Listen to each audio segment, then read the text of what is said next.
All right, a few things related to forgetting. One is encoding failures.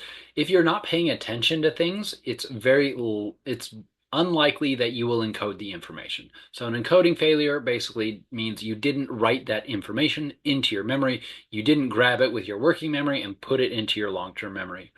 Decay, memories do fade over time. Again, these are networks of neurons, and if you're not accessing that network, that memory can go away. So it's not exactly like the memory ball in Inside Out that fades to gray and disappears, but it's kind of similar to that. Essentially, your axons and dendrites have branches that are touching and connecting. If you're not using those connections, your neurons will literally reabsorb those branches or those dendrites to be more efficient because it's like, well, we don't need this. So it's not being used, so we're going to recycle this material. So another thing is inadequate retrieval cues. This can kind of combine with some of these other pieces if you don't have enough to connect to the new information. So if you remember back to the video of the 5 words that the person asked you to remember, we've got tree, highway, mirror, Saturn, and electrode. If one of those is a little disconnected from the other ones and you don't have a good connection to it, you might not be able to remember that one word, right? So if you don't have good retrieval cues for the memory of some birthday party, you're probably not going to remember it as easy. That network might still be there, eventually it'll fade, but if you don't have a connection, a way to trigger that memory, you might not be able to remember it. So now it's forgotten. Interference is another example. So this is when other memories get in the way. A really good example of this happened well, I probably have a lot of memories interfering with each other in my brain, but a couple clear examples are there were 2 summers where my parents took us, I was like 5 or 6 or something like that, took us to this camp spot. And it was in the mountains nearby our house, and we were at a creek. It was like a slightly different campsite each time, but it was the same campground.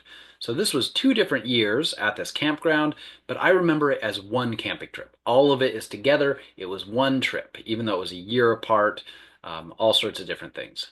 So because those memories interfere with each other, the networks of neurons are so intertwined that the other memory of one year gets in the way of the other one.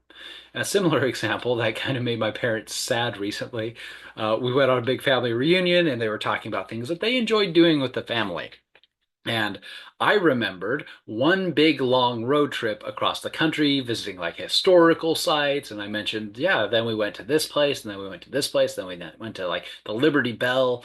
And they're like, oh, that was a totally different trip. That was like 2 summers later that we went on another cross country trip to all these different places. But again, in my mind, both of these times are the same exact trip. So they're interfering with each other. So I have memories of places we visited along the route, family members we visited that were in totally different years from one another. So interference. So kind of funny. Made my parents sad, but I mean, I do have the memories, mom and dad. They're mixed up. They probably have mixed up memories too, that they don't realize. So with this, if you try not to remember something, you will and deliberately try to like think around it, you can then repress that memory and forget it. So again, depending on what it is, that may be easier, that may be harder. Yeah. So those are some of the ways we forget.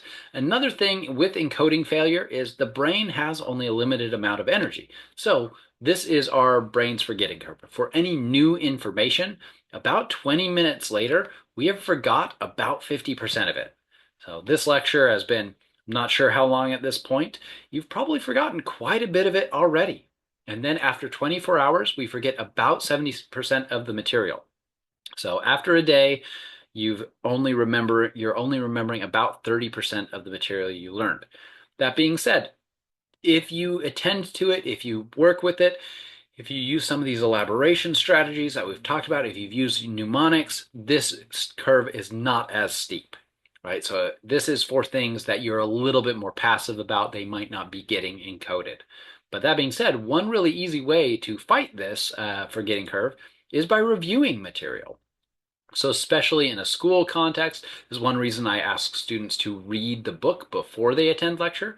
Because first, you learn that in the book and you forget a whole bunch of it. But then you come to lecture or you listen to lecture and you remember a lot more of it. That forgetting curve is way less steep.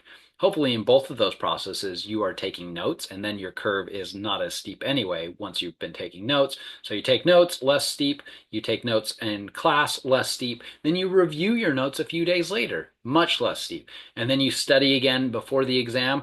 You're going to remember a lot of that material for a long time. Very flat forgetting curve in that kind of case.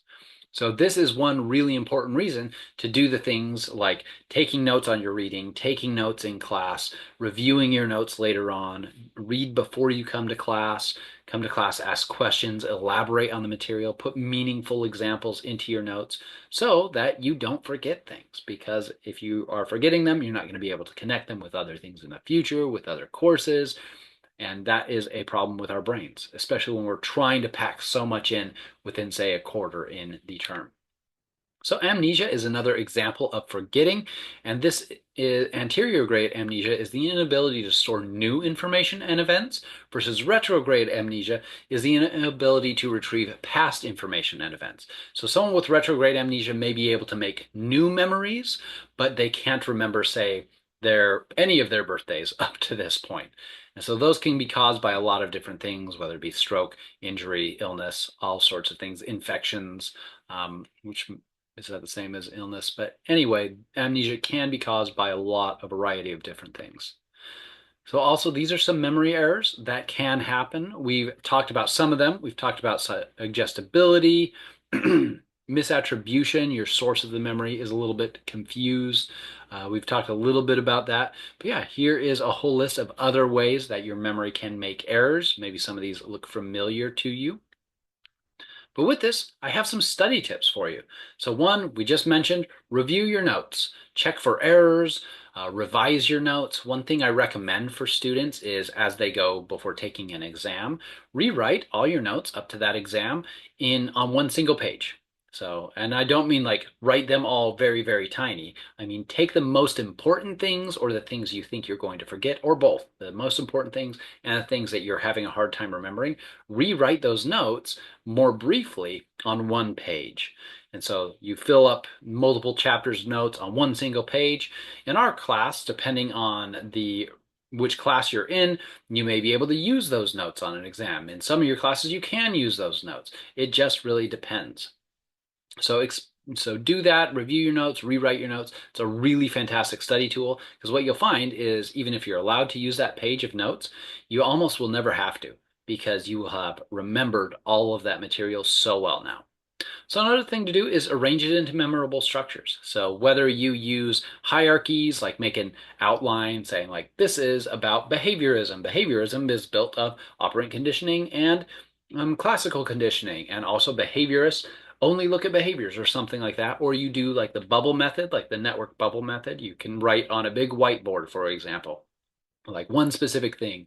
So you can say, behaviorism, and what do I know about that? Well, I know it's about learning, so put a bubble of learning over here and say operant conditioning over here, and that's connected to learning. Classical conditioning is connected to behaviorism and learning, and kind of like network things.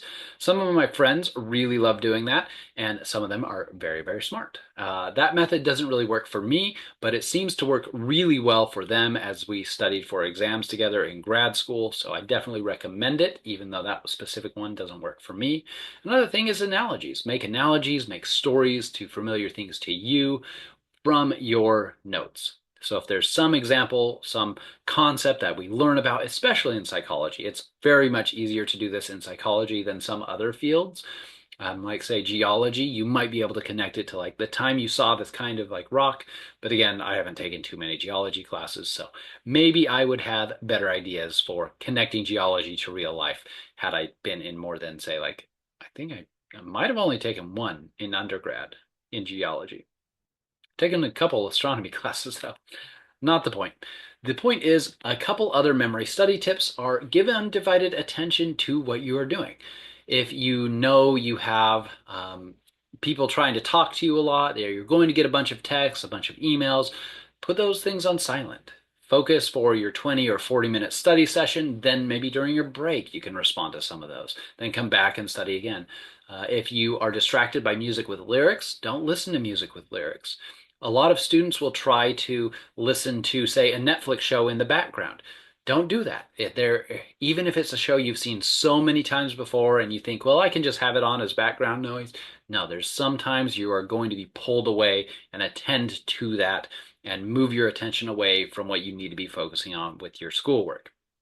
If you're trying to do some hard problem for work or something like that, that's another thing that can pull your attention away. So, for example, I might have Gilmore Girls on in the background and can usually ignore it. Not a big deal, but there's sometimes you might just get pulled away by Rory and Jess and just have to watch for a couple minutes. But in doing that, you've pulled your attention away from your schoolwork to the romantic drama and then back over here. So, as fun as that is, it still makes it harder for you to remember those things. Another big thing, make associations. Make connections to things in your own life, make connections to people in your own life, situations, make connections to other things you've learned.